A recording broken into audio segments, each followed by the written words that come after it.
buo at talagang hindi na siya mahuhumaling at makakandara pa at maaakit sa iba dahil ikaw ay sapat na para sa kanya.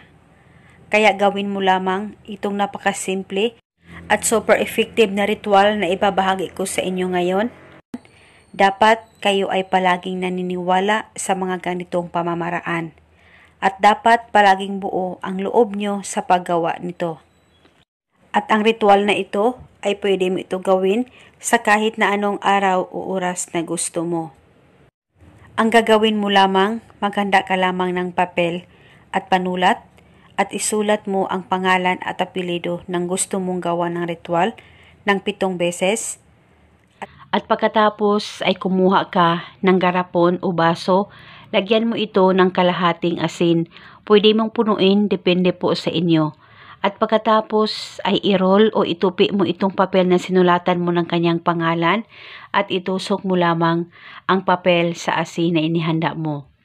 At pagkatapos pwede mo nang itago itong ritual sa safe na walang makakakita at makakaalam. Wala na po kayong kailangan pang banggitin o ibulong na spell, basta gawin itong ritual na tama ang pagkagawa mo at itago ito hanggang kailan mo gusto. Pwede mo rin itong ilagay sa ilalim ng kama mo o di kaya sa altar mo kung may altar po kayo. Basta gawin ito na buo ang tiwala mo at hilingin ng buong puso at paniguradong siya ay maging iyo ng buong buo habang buhay.